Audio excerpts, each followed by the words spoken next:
السلام علیکم ورحمۃ اللہ وبرکاتہ۔ آثار حیدری میں خوش آمدید۔ گزشتہ روز سے میں آپ کے ساتھ 5 مذاہب کے لوگوں کا مناظرہ شیئر کر رہی ہوں، جس میں 3 کا واقعہ آپ سے شیئر کر چکی ہوں۔ آج چوتھا مذہب سنبیا یعنی مجوس، ان کا واقعہ شیئر کرنے جا رہی ہوں کہ حضور صلی اللہ علیہ وآلہ وسلم جب مجوس کی طرف متوجہ ہوئے جو کہتے تھے کہ نور اور ظلمت دونوں مدبران عالم ہیں، فرمایا اے لوگوں، تم کس وجہ سے اس قول کے قائل ہوئے ہو؟ انہوں نے عرض کی کہ ہم نے عالم کو 2 قسموں پر منقسم پایا، خیر اور شر، اور خیر کو شر کی ضد دیکھا، اس وجہ سے ہم منکر ہو گئے، اور شر اور اس کی ضد یعنی خیر کا فاعل ایک ہی ہو بلکہ ہر ایک کا فاعل جدا جدا ہے۔ دیکھو، جیسا کہ برف کا گرمی پہنچانا محال ہے، اسی طرح آگ کا سردی پہنچانا ناممکن ہے۔ اس سے ہم کو ثابت ہو گیا کہ اس عالم کے صانع قدیم 2 ہیں، ظلمت اور نور۔ جب وہ اپنی تقریر ختم کر چکے تو حضور صلی اللہ علیہ وآلہ وسلم نے ان سے فرمایا کہ کیا تم نے سیاہی، سفیدی، سرخی، زردی، سبزی اور نیلاہٹ کو نہیں دیکھا؟ یہ سب باہم ایک دوسرے کی ضد ہیں، اس لیے کہ ان میں سے کوئی 2 کا ایک جگہ جمع ہونا محال ہے، جس طرح گرمی اور سردی ایک دوسرے کی ضد ہیں، کیونکہ وہ دونوں ایک مقام میں جمع نہیں ہو سکتی۔ مجوس نے عرض کی بے شک ایسا ہی ہے۔ حضور نے فرمایا تو پھر تم نے ہر ایک رنگ کے لیے ایک ایک صانع قدیم کیوں نہ قرار دیا، تاکہ ان رنگوں میں سے ہر ایک رنگ کا فاعل اس کے مخالف رنگ کے فاعل کے سوا ہوتا۔ یہ سن کر وہ خاموش رہ گئے اور کچھ جواب نہ دے سکے۔ بعد ازاں حضور نے ان سے فرمایا کہ نور اور ظلمت میں باہم ملاپ کیوں کر ہو سکتا ہے، حالانکہ نور بالطبع صعود کو چاہتا ہے اور ظلمت نزول کو۔ دیکھو، اگر ایک شخص مشرق کو جائے اور دوسرا مغرب کو، تو کیا وہ چلتے چلتے آپس میں کبھی ملیں گے؟ انہوں نے جواب دیا کہ نہیں۔ فرمایا اس سے ثابت ہوا کہ نور اور ظلمت کبھی آپس میں نہ ملیں گے، کیونکہ ان دونوں کی چال مختلف سمتوں میں ہے۔ اب تم بتاؤ کہ یہ عالم 2 ایسی مختلف چیزوں سے جن کا آپس میں ملنا محال ہے، مل کر کیوں کر بن گیا؟ یہ بات نہیں ہے، بلکہ یہ دونوں مدبر عالم خدا کی مخلوق ہیں۔ تب انہوں نے عرض کی کہ ہم اپنے معاملے میں غور کریں گے۔ بعد ازاں اس کے بعد حضور نے 5ویں مذہب عرب کے مشرکوں کی طرف مخاطب ہو کر فرمایا کہ تم اللہ کے سوا بتوں کی کس لیے پرستش کرتے ہو؟ انہوں نے عرض کی کہ ہم ان کی پرستش اس وجہ سے کرتے ہیں کہ اللہ تعالیٰ کا قرب حاصل کرتے ہیں۔ فرمایا کیا وہ تمہاری عبادت کو سنتے اور اپنے پروردگار کی اطاعت اور عبادت کرتے ہیں جو تم ان کی تعظیم سے قرب خدا حاصل کرتے ہو؟ انہوں نے عرض کی کہ یہ صفات تو ان میں موجود نہیں۔ فرمایا تم نے اپنے ہاتھوں سے تراش کر ان کو بنایا ہے۔ اب اگر وہ بت تمہاری عبادت کرتے ہیں، بشرطے کہ فعل عبادت کا صادر ہونا ان سے بھی ممکن ہوتا، تو یہ زیادہ تر مناسب تھا بنسبت اس کے تم ان کی پرستش کرتے ہو۔ کیا تم ان کو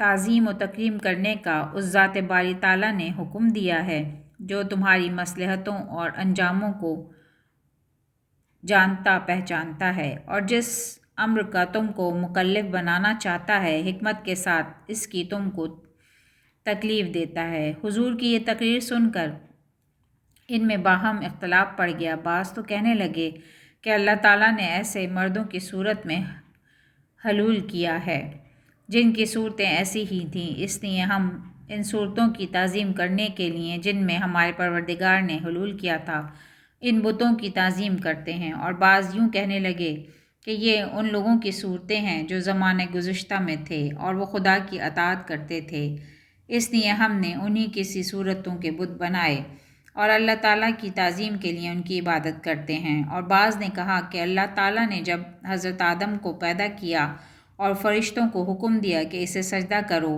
اور ہم فرشتوں کی نسبت آدم کو سجدہ کرنے کے زیادہ تر سزاوار تھے، چونکہ وہ موقع تو ہمارے ہاتھ سے نکل گیا، اس لیے ہم نے اس کی مورت بنا لی ہے اور اللہ کا قرب حاصل کرنے کے لیے اس مورت کو سجدہ کرتے ہیں۔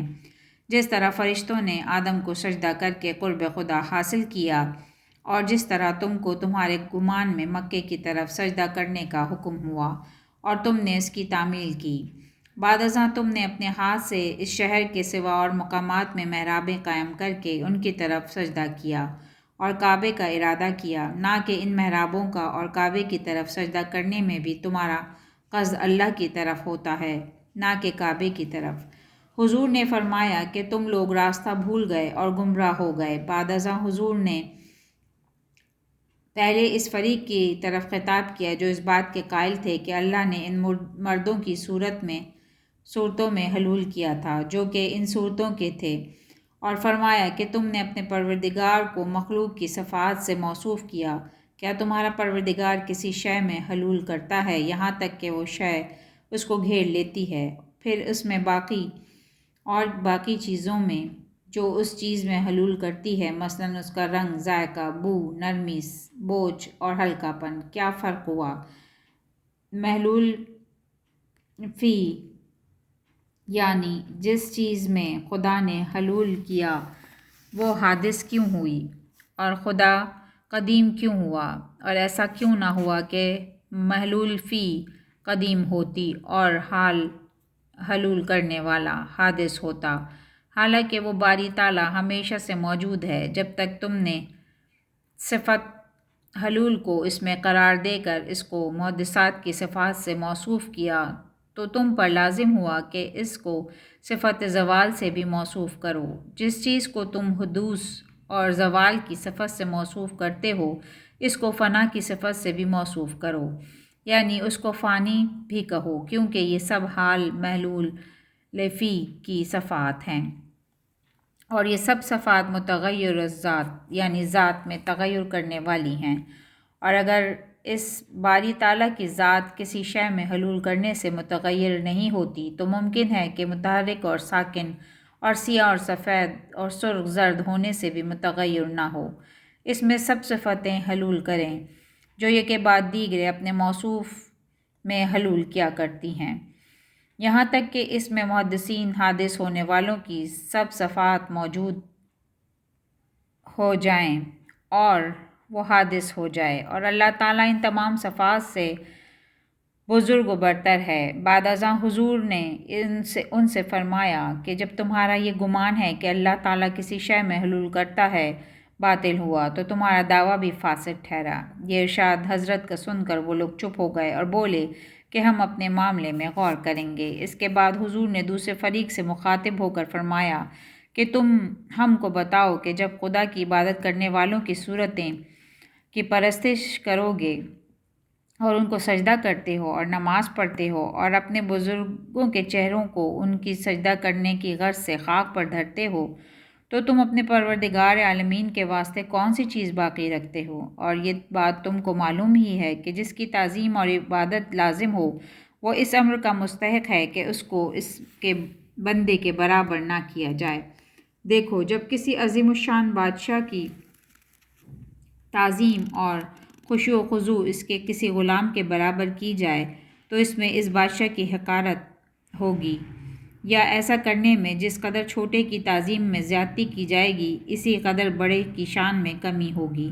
انہوں نے عرض کی، ہاں بے شک ایسا ہی ہوگا۔ فرمایا، تو کیا تم اتنا نہیں سمجھتے کہ جب تم جس طرح سے خدا کے فرمانبردار اور مطیع بندوں کی تعظیم کرتے ہو اسی طرح سے خدا کی تعظیم بجا لاتے ہو تو تم خدا کی بے عزتی کرتے ہو؟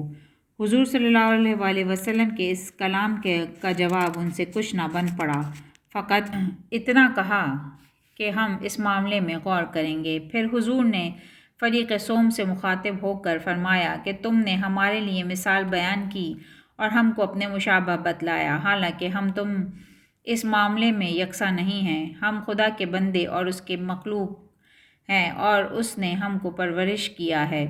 ہم کو چاہیے کہ جس کام کے کرنے کا وہ ہم کو حکم دے اس کو بجا لائیں، اور جس بات سے منع کرے اس سے باز رہیں، اور جس طریق پر وہ ہم سے اپنی عبادت کرانا چاہے اسی سے طرح ہم عبادت کریں۔ جب وہ ہم کو کسی قسم کا حکم دے اور اس کی اطاعت کریں اور اس کے سوا اور طریقوں کو اختیار نہ کریں جس کا اس نے ہم کو حکم نہیں دیا۔ اور اس کے کرنے کی اجازت نہیں دی، کیونکہ ہم کو کیا معلوم ہے کہ شاید وہ پہلا ہی کام ہے جو ہم سے کرانا چاہتا ہو اور دوسرے کو ناپسند کرتا ہو، اور اس نے ہم کو اپنے سامنے پیش قدمی کرنے سے منع کیا ہے۔ جب کہ اس نے ہم کو کعبے کی طرف منہ کرنے کا حکم دیا تو ہم نے اس کی اطاعت کی۔ بعد ازاں فرمایا کہ جن شہروں میں تم ہوا کرو وہیں سے اس کی طرف منہ کر کے عبادت کر لیا کرو۔ ہم نے اس حکم میں بھی اس کی اطاعت کی، اس لیے ہم کسی حالت میں اس کی فرمانبرداری سے باہر نہیں ہوئے۔ اور اللہ تعالیٰ نے جب تم کو آدم علیہ السلام کے سجدے کرنے کا حکم دیا تو اس صورت کو جسے آج تم سجدہ کرتے ہو، جو اس کے سوا اور ایک غیر چیز ہے، سجدہ کرنے کا امر نہیں فرمایا تھا۔ اس لیے تم کو مناسب نہیں ہے کہ تم اس پر قیاس کر لو، کیونکہ تم جانتے ہو کہ جب تم وہ کام کرو جس کے لیے تم کو اس نے حکم نہیں دیا، شاید اس کو ناپسند ہو۔ بعد ازاں ارشاد فرمایا کہ اگر کوئی شخص کسی دن تم کو اپنے گھر میں داخل ہونے کی اجازت دے تو کیا اس کے بعد پھر کبھی اس کی اجازت کے بغیر تم کو اس کے گھر میں داخل ہونے کا اختیار ہوگا، یا کہ کسی اور کے گھر میں اس کی اجازت کے بغیر داخل ہو سکتے ہو، یا یہ کہ کوئی شخص اپنا ایک کپڑا یا ایک غلام یا ایک سواری تم کو بخش دے، اب تم کو اسی کے لینے کا اختیار ہوگا، یا یہ کہ اگر اس چیز کو نہ لو تو ویسے ہی دوسری چیز کو لے لو۔ انہوں نے عرض کی کہ نہیں، کیونکہ اس نے جس طرح اول چیز کے لینے کی ہم کو اجازت دی ہے دوسری کے لیے نہیں دی۔ فرمایا اب تم بتاؤ کہ آیا اللہ تعالیٰ زیادہ تر اس بات کا مستحق اور سزاوار ہے کہ اس کی سلطنت میں اس کی اجازت کے بغیر پیش قدمی نہ کی جائے، یا اس کے بعض بندے جن کی بابت ابھی تم اقرار کر چکے ہو؟ انہوں نے جواب دیا کہ نہیں، بلکہ اللہ تعالیٰ زیادہ تر اس بات کا مستحق ہے کہ اس کے ملک میں اس کی اجازت کے بغیر تصرف نہ کیا جائے۔ فرمایا تو پھر تم نے ایسا کیوں کیا، اور اس نے کب تم کو حکم دیا ہے کہ ان صورتوں کے ذریعے میری عبادت کرو؟ اس بات کا وہ کچھ جواب نہ دے سکے اور یہ کہہ کر خاموش ہو گئے کہ ہم اپنے معاملے میں غور کریں گے۔ آج یہاں تک میں نے آپ سے اس واقعے کو شیئر کیا ہے۔ انشاءاللہ گزشتہ روز پھر آپ سے اس واقعے کو یہاں سے کنٹینیو کروں گی۔ اجازت چاہتی ہوں۔ جزاک اللہ خیرا کثیرا۔